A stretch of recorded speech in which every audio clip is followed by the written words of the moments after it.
How you doing, guys? I'm Randy Polk, and we're here at South by Southwest 2012, and I'm staying here with Lucas Mireles, the former U of H graduate, currently a graduate student at the UCLA in the directing program, and the director of a little short film that has screened recently at Sundance, and now it's in South by Southwest. So pretty cool spring, huh? Yes, very much so.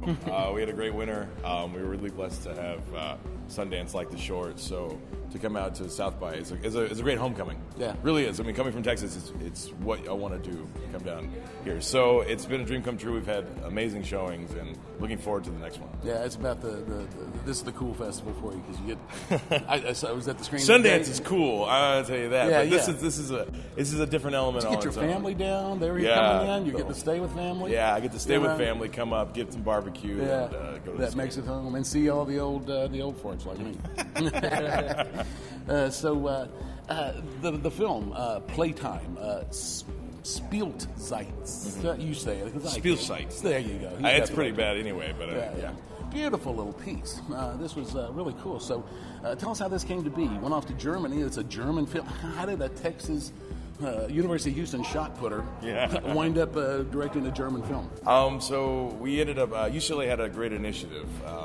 It was a co-production with the International Film School in Cologne. So basically they chose a couple of directors and a producer and some DPs to go out and work with German counterparts there. And we actually didn't know what we were going to do. We went over there. We didn't really know exactly what was going to happen. So we went out there. I'd never been to Germany, never been to Europe. So to come out was already a culture shock in general. Yeah. And so for a week we kind of learned about German cinema, and it was really amazing. And then at the end, we saw People on Sunday, the film by Billy Wilder, the Kurt Siodmak brothers, the Siodmak brothers. And so, that was the first time that you saw it? That's the first time I'd ever seen it. They screened it downtown, and it was an amazing screening. And then they kind of came out and were like, okay, all right, this is what we're going to do. We're going to do 4 short films kind of inspired by that. Yeah. And that's kind of how it came about. And then I had the opportunity to do it.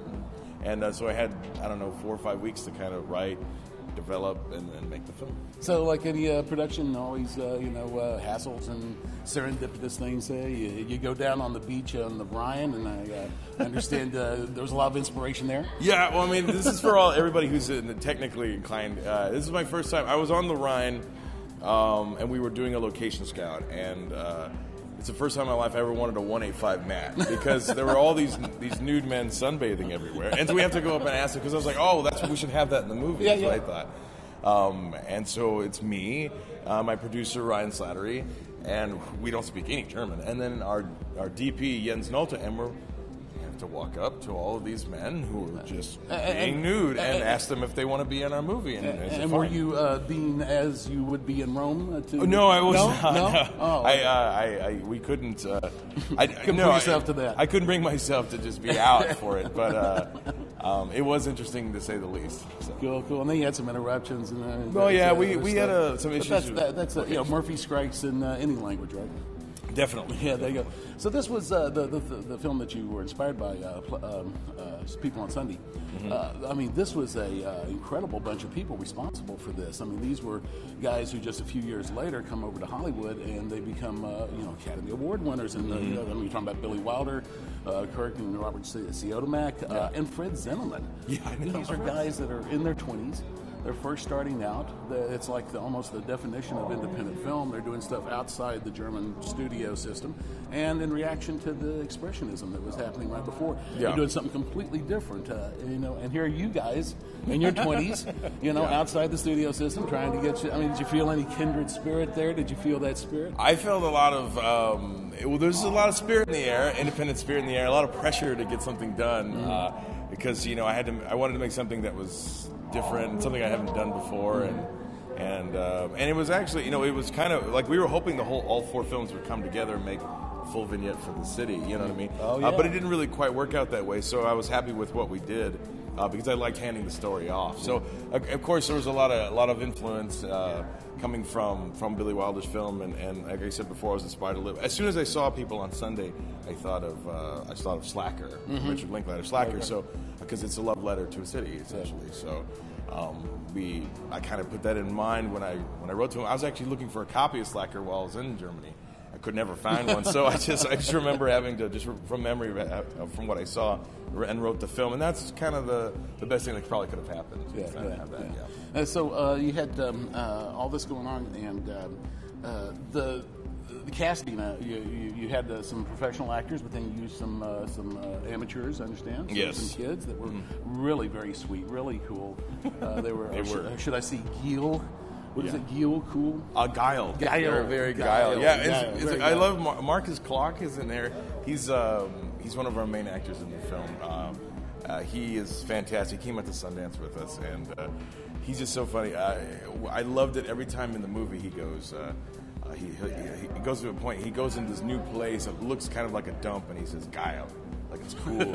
And we just thought it was the coolest thing. He has the most awesome voice. He does his voiceover work in Cologne and in Germany, all over Germany.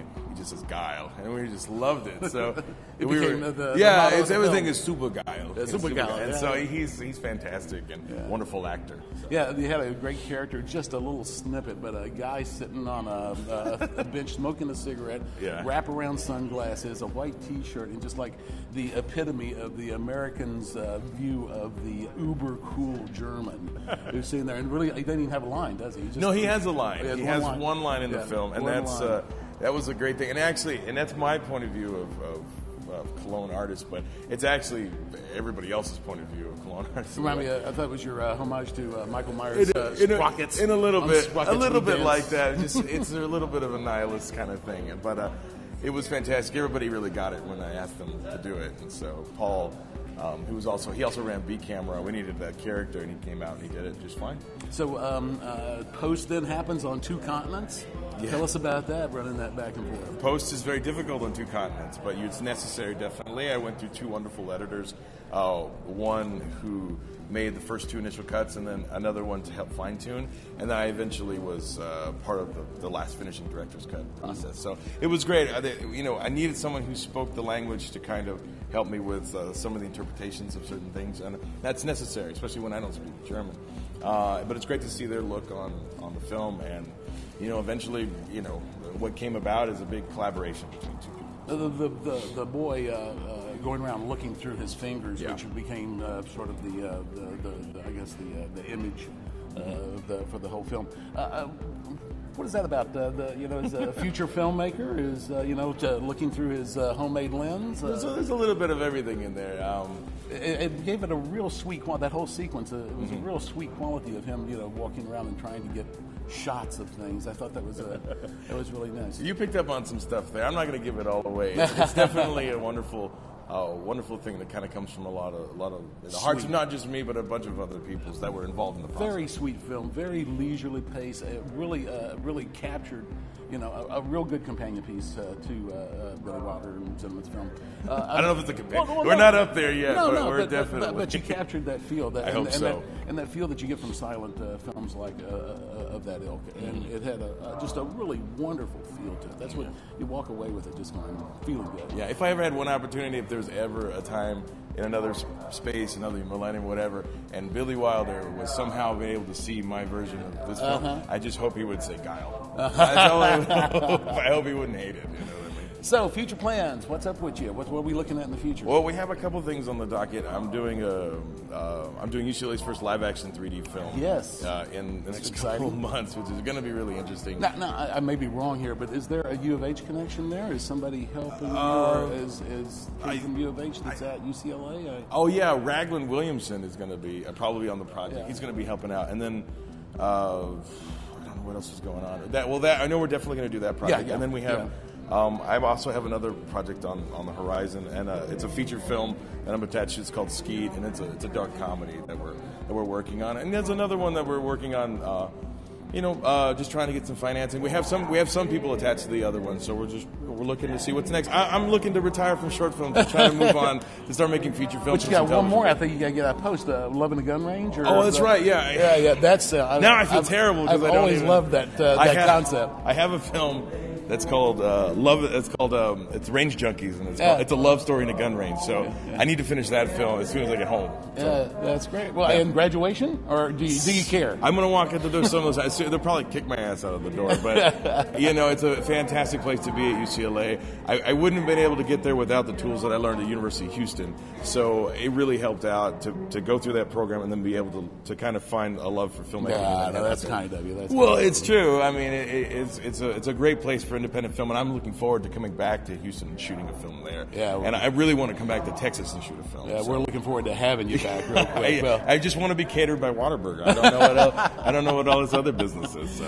I tell you, Lucas, we couldn't be prouder at the University of Houston. It's been a lot of fun watching what's happening, and we're just going to keep our eyes on it because this guy's going to be big. It's just as simple as that. This guy is going to be big, so watch out. Thank you very much. Thanks so much. Thank you so much. Good seeing you, man. There you go. Go Cougs. Yeah. Take care.